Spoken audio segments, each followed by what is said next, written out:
대한광통신 연혁.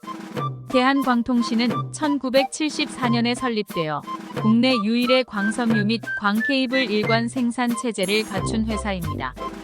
초기에는 통신 인프라 수요 증가에 맞춰 빠르게 성장했으며 특히 2000년대 이후 광통신망 구축의 중요성이 부각되면서 국내외 시장에서 입지를 넓혔습니다.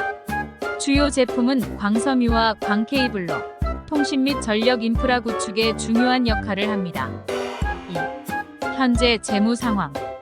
최근 몇 년간 대한광통신은 글로벌 5G 인프라 투자 둔화와 경쟁 심화, 그리고 원자재 가격 상승 등의 외부 요인으로 인해 경영 상황이 악화되었습니다. 주요 재무 지표는 다음과 같습니다.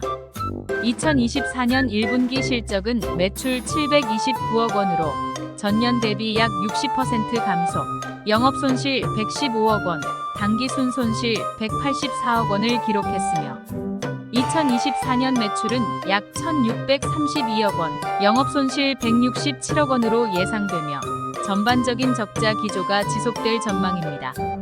또한 부채 비율은 약 289%로 재무 건전성에 부담이 되는 상태입니다. 최근 주가는 큰 하락세를 보이며 1,100원대에서 거래되고 있었으나 유상증자 발표로 현재 700원대입니다. 3. 미래 전망과 대응. 대한광통신은 AI, 5G, 6G 기술 확산과 양자암호 통신 도입 등으로 광섬유 수요가 다시 증가할 것으로 보고 있습니다. 이를 기반으로 특수 광섬유 사업과 고부가 가치 제품의 확대, 미국 시장 진출을 위한 전략적 투자 등을 통해 수익성 개선을 목표로 하고 있습니다. 현재는 단기적으로 어려움이 있지만 기술 발전과 시장 확대 가능성에 따라 장기적인 성장 잠재력을 주목받고 있습니다. 4. 주주 배정 유상증자. 대한광통신은 최근 약 230억 원 규모의 주주 배정 후 일반 공모 방식의 유상증자를 발표했습니다. 이번 유상증자는 미국의 전력회사 인캡 아메리카를 인수하기 위한 자금 조달이 주요 목적입니다. 이 인수는 광섬유 및 전력 케이블 시장에서 미국 내 입지를 강화하고 새로운 성장 동력을 확보하기 위한 전략적 행보로 평가받고 있습니다. 미국 트럼프 대통령 당선으로 아메리카 퍼스트가 더욱 강화되는 시점에서 미국 기업 인수를 통한 미국 시장 진출은 향후 대한광통신 입장에서는 아주 잘한 선택이라 판단됩니다. 미국 기업 인수 후 2025년 매출의 50% 정도는 미국 시장에서 나올 걸로 예상되어 앞으로 수익성이 크게 증가할 것입니다. 유상증자 신주 발행가는 주당 656원으로 책정되었으며 약 3,500만 주가 발행될 예정이며 신규 상장 예정일은 2025년 2월 25일입니다. 5. 유상증자에 따른 전망. 미국 인캡 아메리카 인수를 통해 미국 시장에서의 직접 생산 및 판매망 확보가 가능해졌습니다. 이는 미국 내 5G 인프라 및 전력망 투자 확대와 맞물려 성장 가능성을 높일 수 있는 요인입니다.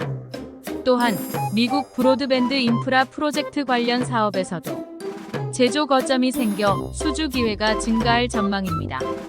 다만 우려스러운 부분은 유상증자가 기존 주주들에게는 주식 가치를 희석시키는 결과를 초래할 수 있으며 과거 사례에서 주주 배정 유상증자는 단기적으로 주가 하락을 유발하는 경우가 많습니다. 따라서 유상증자의 성공 여부와 인캡 아메리카 인수 이후의 사업 성과가 대한광통신 주가의 중장기적 움직임을 결정할 중요한 변수로 보입니다. 기존 주주와 투자자는 회사의 실적 개선과 인수 효과가 가시화될 때까지 신중한 접근이 필요합니다. 특히 이번 유상증자는 대주주인 KT와 그 관계사의 참여 여부가 중요한 변수입니다. 만약 대주주가 유상증자에 참여하지 않거나 일부만 참여할 경우 신규 주식 발행으로 인한 지분 희석 효과로 대주주의 지분율은 하락할 수 있습니다. 반대로 대주주가 충분히 참여할 경우 지분율의 변동은 크지 않을 가능성이 있습니다. 대한광통신의 장기적 성과는 5G 및 데이터 센터 시장에서의 성장 기회를 얼마나 성공적으로 활용하는지에 달려 있습니다. 투자 전에는 유상증자의 구체적인 결과와 기업의 향후 전략을 지속적으로 확인하는 것이 필요합니다. 6. 유상증자 리스크.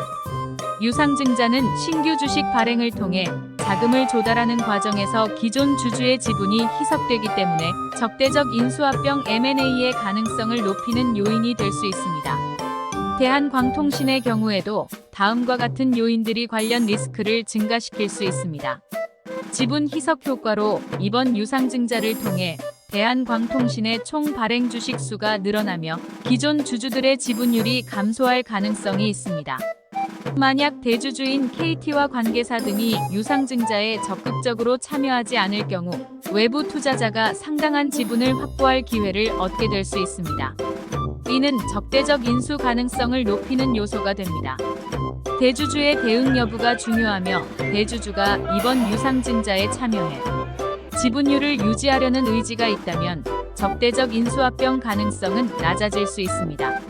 하지만 KT나 관계사가 유상증자에 소극적으로 대응할 경우 외부 투자자가 대규모 지분을 확보하여 영향력을 행사할 가능성이 존재합니다. 시장 내 관심 증가 관점에서 미국 제조시설 확보라는 전략적 목표와 유상증자 규모를 고려할 때 대한광통신의 중장기 성장 잠재력은 매력적으로 보일 수 있습니다. 이에 따라 적대적 인수를 노리는 투자자나 기업이 관심을 가질 가능성이 있습니다. 7. 회사의 대응 방안. KT 및 관계사의 지분 유지 의지 확인이 필요하며 대주주가 지분 희석을 방지하기 위해 유상증자에 참여하거나 추가로 지분을 매입해 영향력을 강화할 가능성을 주시할 필요가 있습니다. 유상증자 조건 및 참여율 관리가 필요하며 적대적 인수를 방지하기 위해 경영진이 유상증자 조건을 전략적으로 설정하고 기존 주주의 참여율을 높이는 노력이 중요합니다. 현재 대한광통신이 추진 중인 미국 시장 확대 전략이 장기적으로 기업 가치를 높일 가능성이 있는 만큼 적대적 인수의 리스크를 최소화하기 위한 주주 및 경영진의 협력적 대응이 필요합니다.